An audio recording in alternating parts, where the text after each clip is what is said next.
From Southwest Florida, hear the call. Mike Sr., Mike Jr., Neely for all. Jeep specialists, they know the ride. Pre-owned market news every week nationwide. Noble Auto Report, turn it on. Noble Auto Report, every week real strong. Mike and Neely bring the news. Owner Auto Sales got the keys for you. Noble Auto Report, turn it on. Noble Auto Report, every week real strong. Mike and Neely bring the news. Noble Auto Sales got the keys for you.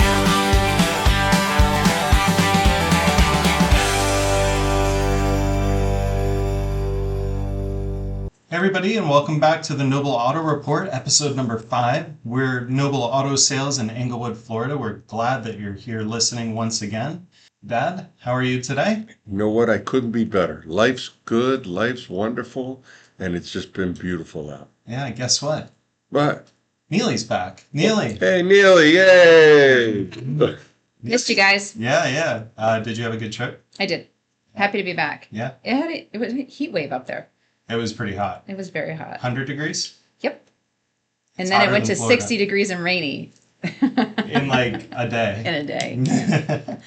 Yeah, glad that you're back. If anybody's listening that hasn't listened before, like I said, we're Noble Auto Sales. You can find us at nobleautosalesllc.com to check out our inventory.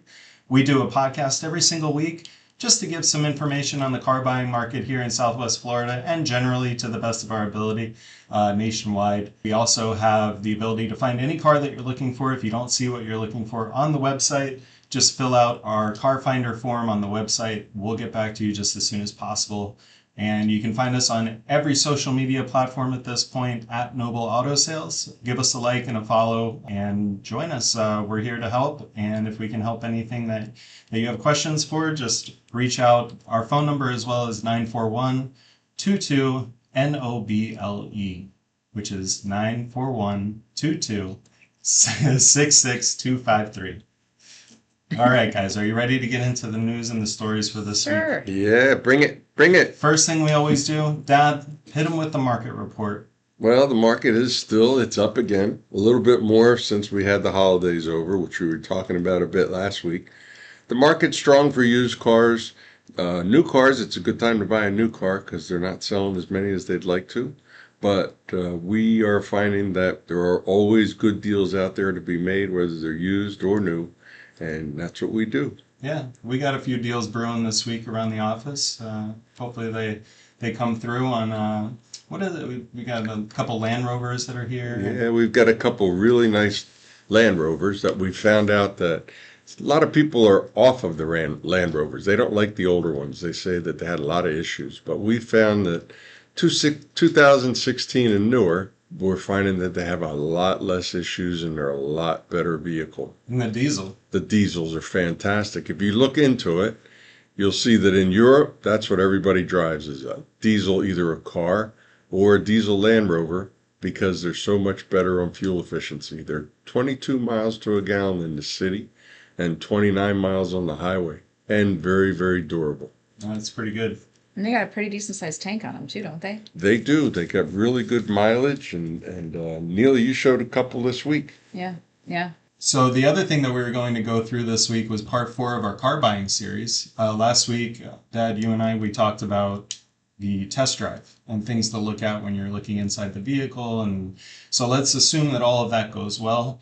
Neely, this week we're going to be talking about what do you do when you determine that you want the car, right? So what's the first thing that you should do when approaching kind of a salesperson, right? So I have some things that I wrote down, and maybe you guys can give me your thoughts on it. The first one is knowing the numbers of the vehicle before you even go to the dealership, right? Like look at the comps in the area, see, but how do you measure the amount of miles on your car that you're looking at versus another car, or like it can get confusing. Well, that's one thing, and Neil, you can back me up on this because you've been doing it for quite a while. You can say that there are no two used cars that are the same. where they're unique compared to new cars. New cars are every single car. You can go to 100 different dealerships and find exactly the same car. The thing about a used car is they're no two the same, whether it comes history, mileage, condition, location. There's a lot of different things that you have to take into consideration when you're looking at a used vehicle. Yeah, Neely, do you think that the asking price that a dealer shows, how much weight do you put on that when you're thinking about? Sorry about that. We just had a gentleman come into the office and he was wanting to thank us for a vehicle that he purchased from us like 2 years ago. He actually did the car buyer finder program. So he got a Chevy Malibu and he just stopped in just to say thank you. That was pretty cool. Yeah, pretty neat. And I remember, took a little bit, but I remembered him. Actually, that was from the Venice location. It wasn't even from here in Englewood. Tracked you down. He sure did. Wow, he did track you down. Yes. We should have asked him to give us a good review then. Yeah. If he could find you down here, he has internet. I'll clip a little bit of what he said and put it at the end of this episode so you guys can hear it. But Neely, we were just basically, I was going to ask you with the car buying process and negotiating, how much stock do you really put into the asking price from the dealer? Obviously, there's some guideline and borderlines there, but you also have to look at, the cars that are being sold in the area as well. Hey everyone, Jude here from the future. Just editing the podcast and wanted to let you know that it was at this point in the podcast where an old customer came in through the door and wanted to thank my father for the deal that he was given 2 years ago. And it kind of interrupted our podcast, but that was just fine. And I'm going to play a little clip of that at the end because you can hear him come in. And it was really nice. And we really appreciate when customers give us feedback like that. And he drove about 30 minutes out of his way to come and do that on Monday. So that was really nice. Look out for it at the end of the episode. And let's get right back into it.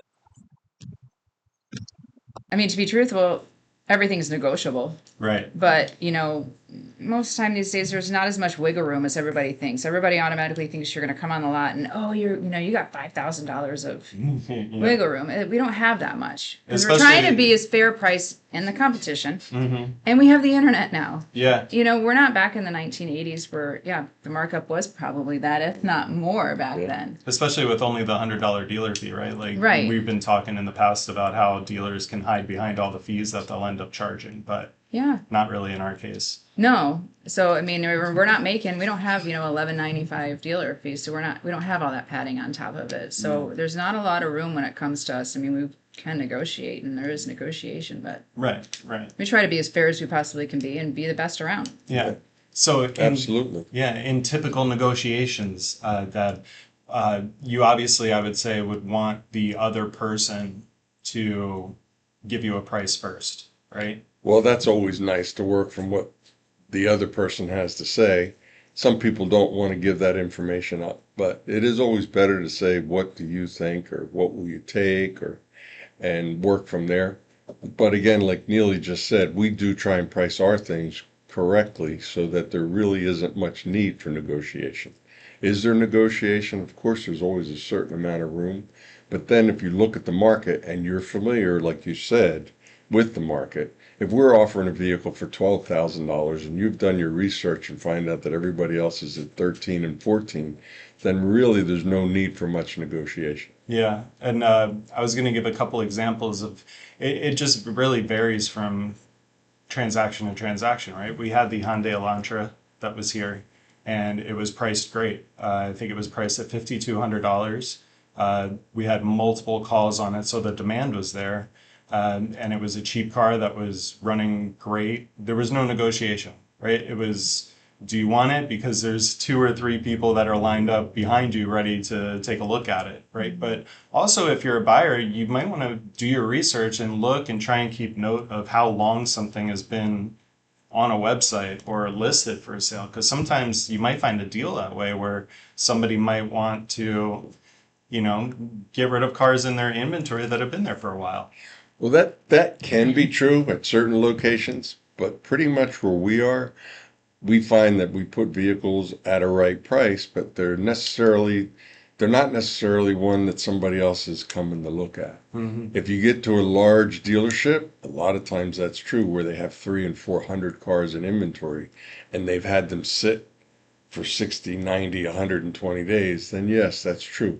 But when you come to a small dealership, for the most part, we buy cars and we have them and we sell them for what they're worth. Oh, you look like you were going to say something. No, I was going to say something because what I have found is a lot of people say, well, this has been in your inventory for a really long time. Aren't you really negotiable on it? And I'm like, no, it's fairly priced and there's no reason that it hasn't sold. Yeah. It just hasn't, the right buyer hasn't come along. Yeah. Or, it's not because of this or that or a bad Carfax or a bad auto check. It's just because it's been here a while and sooner or later somebody will come and buy it. Yeah. But people automatically think that, Right. because it's been here that, oh, you can come off, a couple $1,000s. No, I really can't.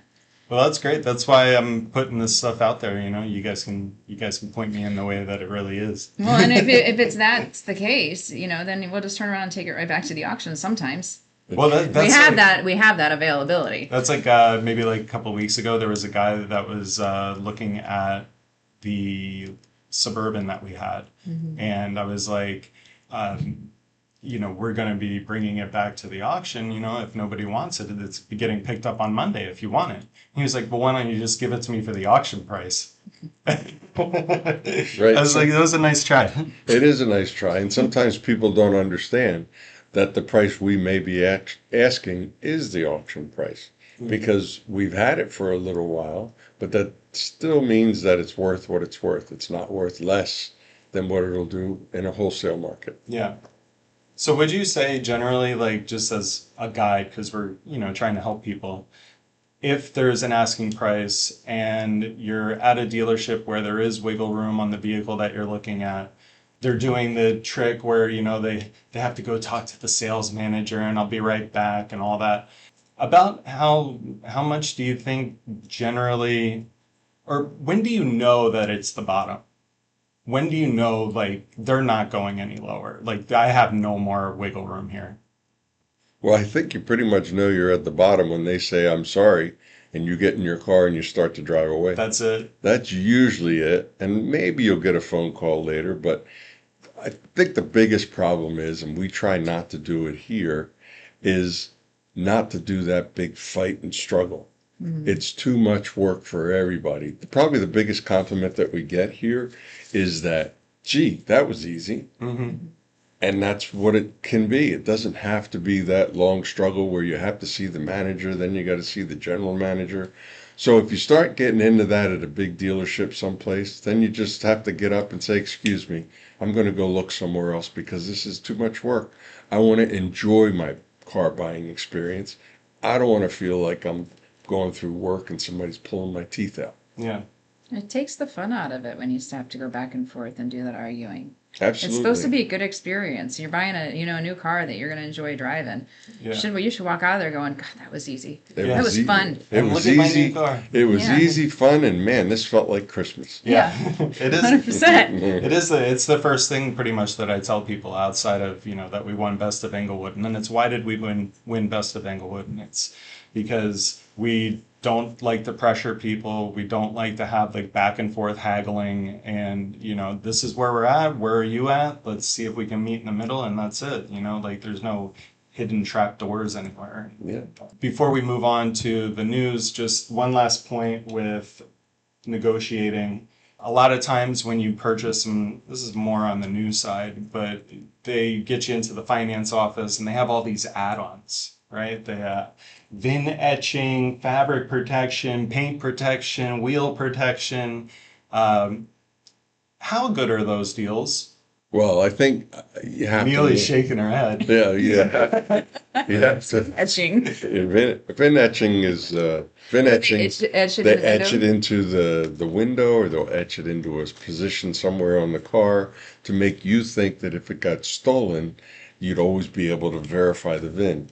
But to the best of my knowledge, the way it used to be, there were 3 different locations on a car where it was already etched into the car by the manufacturer. Engine compartment? Engine compartment, frame, and then there was also another spot that was probably more hidden. Yeah. But most of those add-ons are just ways for the dealer to make some money. Not that there isn't some value, it's just you have to play the value versus the cost. Some of those things are worthwhile, some of those things aren't. It's just how much they want to charge. If they want to charge you for a pinstripe down the side of the car for $400, and you can go to a parts supply place and buy that same pinstripe for $19 and put it on yourself, or have even come by here, we'll put it on for you, and you can buy us lunch. Yeah. Mike will put it on for you. I will not, because it'll be crooked. I got the shaky hands too. Okay, so we'll come back next week and we'll talk about what you might want to do after you drive the vehicle off the lot, because that's also a part of the buying process as well. We're going to get into a little bit of news. We're going to skip the one story that I had because it's not time sensitive. We'll talk about it next week. You guys have some work that you need to do. But we do have one trivia question before we take off this week. And it's this. Dad, a couple weeks ago, we were talking about the Q2 sales report for Broncos, Jeep Wranglers, and Toyota 4Runners. Mm-hmm. In just Q2, the Bronco had sold 6,000 more units than the Wrangler, and both of them had sold a fair amount more than the 4Runner. My question to you, because you brought it up, Dad, is getting different examples of pricing on the Wrangler and the Bronco. So, what is more expensive, the base model Wrangler or the base model Ford Bronco? I think I'm going to defer to Neely and let her make her guess first. And I also got the pricing on the 4Runner, so we'll include the 4Runner too. Neely, what's the cheapest out of the three? Wrangler. Wrangler. What was the other one? Third one? Toyota 4Runner. Oh gosh, no, Wrangler. Okay.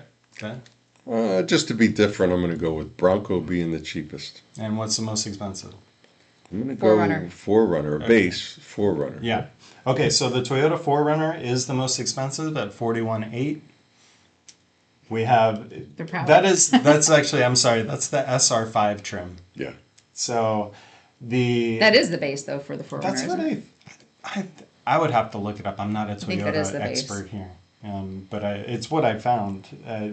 Is the SR5 the I base? believe it's the base. Okay, so the Ford Bronco, from what I saw, was $40,700, and the Jeep Wrangler was $35,000. Oh, I won. Wow. Go buy a lottery ticket, Neely. Powerball and Mega Millions are up today. All right. So, and just for the people that are listening, if I got those numbers super wrong, I do want to say that the Wrangler is for the sport trim. The Bronco is for the Big Ben trim. Oh, I don't know that the Big Ben is the base. All right. So we'll come back next week and I'll give a correction like the New York Times. Oh, yeah. So Like a little controversy, right, Mike? yeah, why not? Why not?